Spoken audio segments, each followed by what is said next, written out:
नमस्कार दोस्तों, मेरा चैनल कथा भक्ति सागर में आप लोग का स्वागत है। आज हम माघ मास की कृष्ण पक्ष की एकादशी षटशिला एकादशी व्रत की कथा सुनेंगे।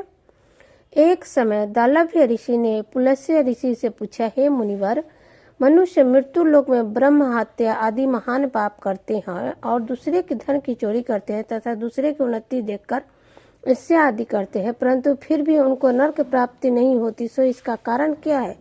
वह न जाने कौन सा अल्प दान या अल्प परिश्रम करते हैं जिससे उनके पाप नष्ट हो जाते हैं। यह सब आप कृपा पूर्वक कहिए। इस पर पुलस्त्य महात्मा बोले, हे मुनिवर, आपने मुझसे अत्यंत गंभीर प्रश्न पूछा है। इससे संस्कारी जनों को बहुत लाभ होगा।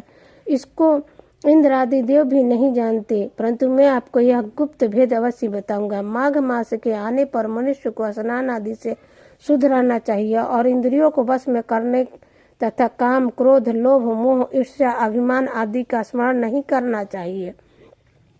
उनको हाथ पैर धोकर पुष्प, नक्षत्र, गोबर, कपास, तिल मिलाकर उपले बनाना चाहिए। उन कंडों से 108 बार हवन करे और यदि उस दिन मूल नक्षत्र हो, द्वादशी हो तो नियम से रहे। स्नान आदि नित्य क्रिया से शुद्ध होकर भगवान का पूजन कीर्तन करना चाहिए। एकादशी के दिन व्रत करे और रात्रि को जागरण तथा हवन करे।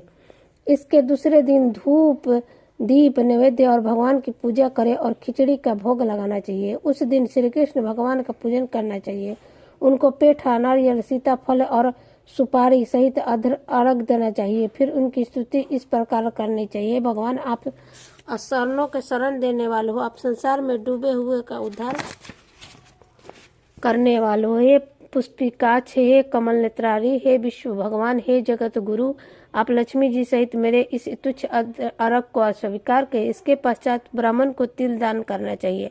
इस प्रकार मनुष्य जितने तिल दान करता है वह उतने ही सहस्त्र वर्ष स्वर्ग में निवास करता है। तिल स्नान, तिल की उपटन, तिलोधन, तिल का हवन, तिल का भोजन, तिल का दान, यह षटशिला कहलाती है।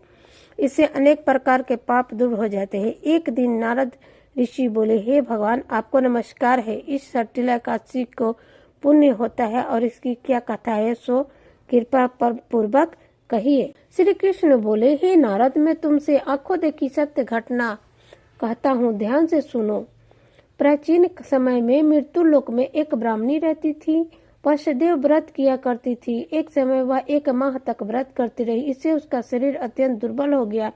वह अत्यंत बुद्धिमान थी, परंतु फिर भी उसने कभी भी देवता तथा व्रत से अपना मन अस्थिर नहीं किया। इस प्रकार मैंने सोचा कि इस ब्राह्मणी ने व्रत आदि से अपना शरीर शुद्ध कर लिया और इसको वैष्णव लोक भी मिल जाएगा, परंतु इसने कभी अन्नदान नहीं किया, इससे इसकी तृप्ति होना कठिन है। ऐसा सोचकर मैं मृत्यु लोक में गया और उस ब्राह्मणी से अन्न मांगा। वह बोली, हे महाराज, आप यहाँ किस लिए आए? मैंने कहा, मुझे भिक्षा चाहिए। इस पर उसने मुझे एक मिट्टी का पिंड दे दिया। मैं उसे लेकर स्वर्ग लोक आ गया।